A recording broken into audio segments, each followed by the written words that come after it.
warahmatullahi wabarakatuh. Perkenalkan, nama saya Yunda Bintika Azza dengan NIM 190807634. Di sini saya akan menjelaskan mengenai percobaan hukum dasar kimia dengan menggunakan bahan sekitar. Sumber-sumber yang sudah saya dapatkan, yang pertama yaitu dari jurnal internasional Anjar Purba Asmara yang berjudul Study of Islamic Values in Fundamental Law of Chemistry. Hukum dasar kimia ada 5, yaitu hukum kekekalan massa, hukum perbandingan tetap, hukum perbandingan berganda, hukum perbandingan volume, dan hukum Avogadro. Yang selanjutnya yaitu jurnal dari Yunita Aryan Sani Anwar yang berjudul Demonstrasi menggunakan bahan sederhana untuk mengenalkan reaksi kimia pada siswa sekolah dasar. Perubahan kimia adalah perubahan materi yang menghasilkan zat baru. Seperti contohnya yaitu kayu yang dibakar akan menghasilkan arang atau abu, susu yang menjadi masam karena terbentuk asam laktat, dan dinamit yang meledak dan menghasilkan bermacam-macam gas. Jadi ciri reaksi kimia diantaranya mengalami perubahan warna, terbentuknya endapan, terbentuknya gas, dan atau perubahan suhu. Praktikum dapat dilakukan di rumah dengan menggunakan bahan-bahan yang ada di sekitar, seperti contohnya peniupan balon dengan asam cuka dan natrium bikarbonat dan gunung berapi bikarbonat. Yang selanjutnya yaitu jurnal dari Etri Jayanti dan kawan-kawan yang berjudul Sharing and Jumping Fast Based on Lesson Design of Conservation of Mass Concept. Pada jurnal tersebut dituliskan untuk eksperimen hukum kekekalan massa direaksikan dua larutan NaOH dan CuSO4 yang nantinya reaksinya akan menghasilkan endapan CuOH 2 kali dan Na2SO4. Dari percobaan tersebut dapat menemukan konsep reaksi yang ada bahwa massa yang sama setelah reaksi dan sebelum reaksi meskipun telah terbentuk endapan. Yang selanjutnya yaitu jurnal dari Nyoman Sudarma yang berjudul Pemanfaatan betadin sebagai indikator uji klorin pada beras berpemutih. Betadin digunakan sebagai indikator klorin pada beras. Klorin adalah bahan kimia yang digunakan sebagai desinfektan atau pemutih kertas. Sedangkan betadin atau povidone iodin digunakan sebagai obat luka atau antiseptik. Apabila iodin dicampurkan dengan pemutih klorin akan menghasilkan warna putih keruh.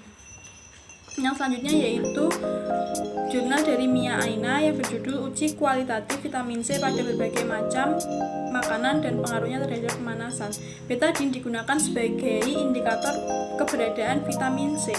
Iodin yang bereaksi dengan asam bikarbonat dari vitamin C akan menghilangkan warna dari iodin tersebut. Yang selanjutnya yaitu jurnal dari Rubomil Head yang berjudul Avogadro's Hypothesis After 200 Years. Hipotesis Avogadro berbunyi bahwa pada suhu dan tekanan yang sama, gas-gas memiliki volume yang sama akan memiliki jumlah molekul yang sama. Pada jurnal tersebut disebutkan bahwa biasanya dilakukan percobaan dua buah balon yang memiliki ukuran sama dan mengandung gas yang berbeda.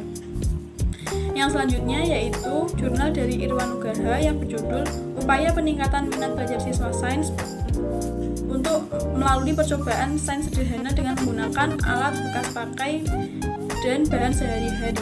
Penggunaan alat bekas pakai dan bahan-bahan sehari-hari ini bertujuan untuk menghilangkan anggapan bahwa percobaan sains itu sulit dan mahal dilaksanakan secara langsung oleh siswa.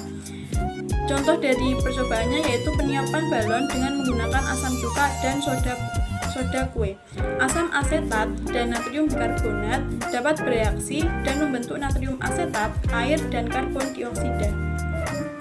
Yang selanjutnya yaitu jurnal dari Philip Parel yang berjudul Determining the Acetic Acid Concentration in White Vinegar in at-home undergrad chemistry experiment dari COVID-19 pandemic.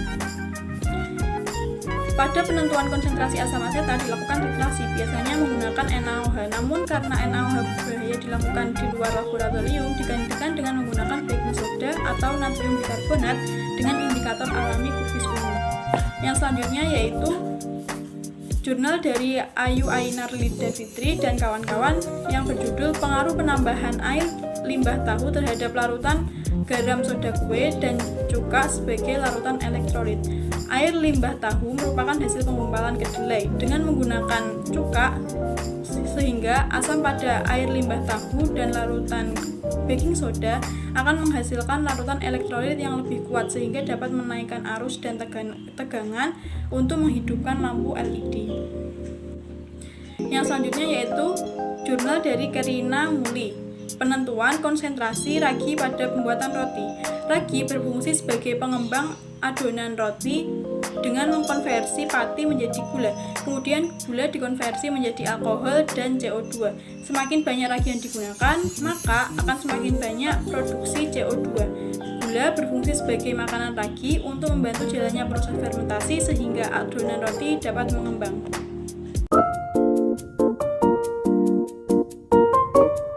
Jadi untuk yang pertama ini saya akan menjelaskan mengenai alat-alat yang akan saya gunakan. Untuk yang pertama, alat yang akan saya gunakan yaitu ada botol plastik.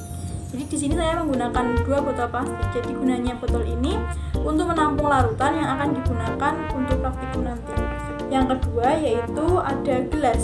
Jadi gelas ini digunakan untuk melarutkan larutan yang akan digunakan untuk praktikum.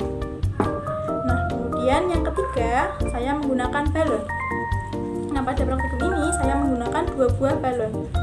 Selanjutnya yaitu timbangan. Timbangan ini digunakan untuk menimbang bahan-bahan nanti yang akan digunakan untuk praktikum. Yang selanjutnya yaitu ada sendok. Nah, sendok ini digunakan untuk mengaduk atau mengambil bahan-bahan yang akan digunakan.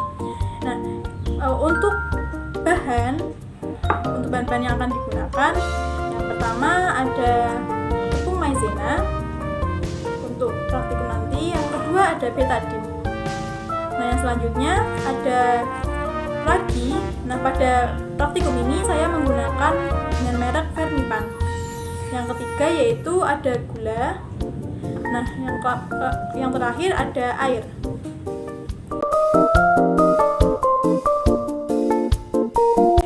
Jadi saya menggunakan dua hukum dasar kimia. Yang pertama yaitu hukum kekekalan massa dan yang kedua yaitu hukum Avogadro. Untuk yang pertama ini saya akan menggunakan mempraktikkan hukum kekekalan massa. Bunyi hukum kekekalan massa yaitu bahwa massa sebelum reaksi sama dengan massa setelah reaksi. Untuk langkah yang pertama yaitu kita akan menimbang tepung maizena sebanyak 2 gram.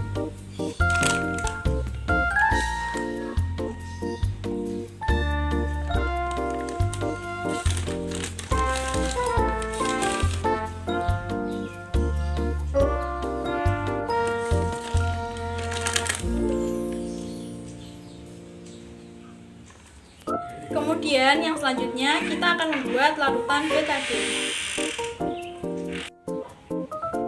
Nah, sebelum itu kita harus menimbang gelas yang akan kita gunakan untuk membuat larutan betadine. Seperti ini.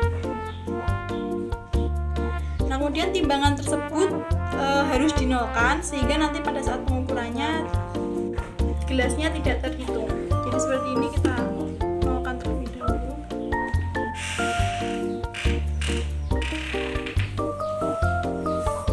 Kemudian baru kita membuat larutan betadine.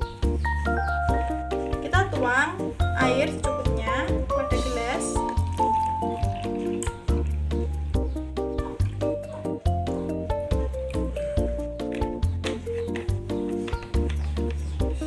Kemudian yang selanjutnya kita tambahkan beberapa tetes betadine.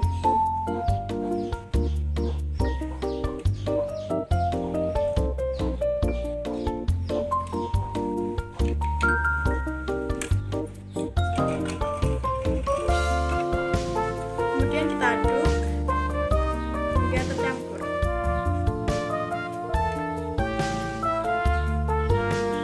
Nah, setelah itu kita akan menimbang berat larutan dari betadine. Nah, jadi pada timbangan ini gelasnya sudah tidak terukur, sudah tidak terhitung masanya.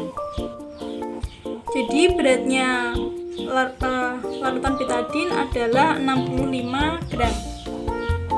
Yang selanjutnya kita akan memasukkan tepung maizena yang sudah diukur sebanyak 2 gram tadi ke dalam larutan betadine seperti ini. Kemudian selanjutnya kita aduk hingga merata.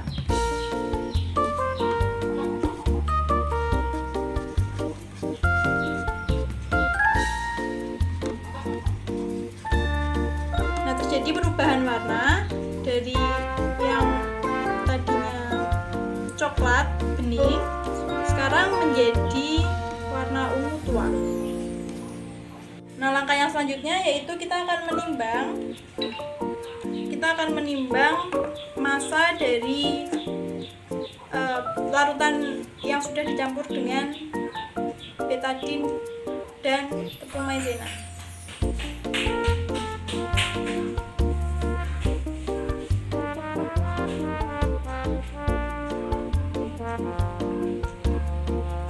Dan beratnya menunjukkan 67 gram.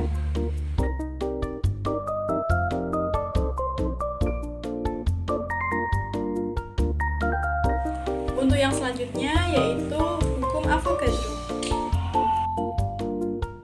Untuk langkah yang pertama yaitu kita harus menimbang ragi sebanyak 2 gram dan 3 gram.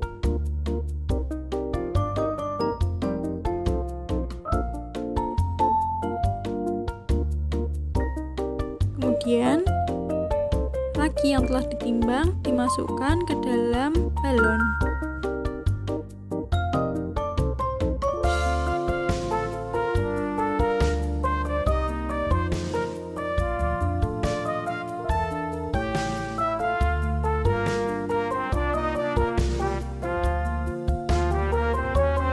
Untuk langkah yang selanjutnya yaitu membuat larutan gula. Gula yang digunakan sebanyak 2 sendok, kemudian ditambahkan dengan air secukupnya.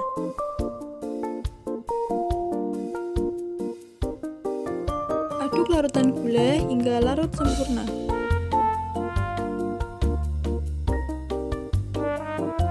Kemudian, larutan gula yang sudah dibuat dimasukkan ke dalam botol yang sudah disiapkan dengan ukuran yang sama.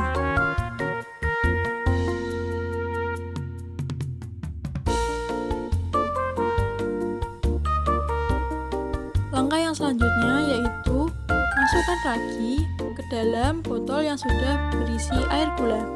Untuk ragi yang sebanyak 2 gram dimasukkan ke dalam botol A. Kemudian untuk ragi yang dengan berat 3 gram dimasukkan ke botol B. Kemudian tuang ragi yang ada di balon ke dalam botol air gula. Kemudian diaduk-aduk atau dikocok-kocok hingga tercampur semuanya. Setelah itu, diamkan botol selama kurang lebih 1,5 jam.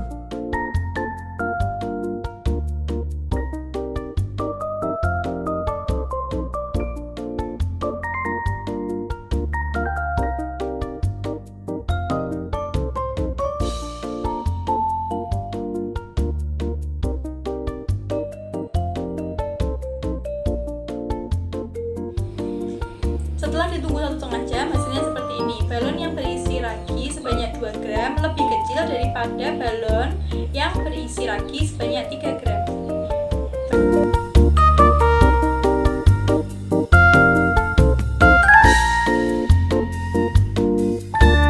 Sekian dari saya. Terima kasih. Wassalamualaikum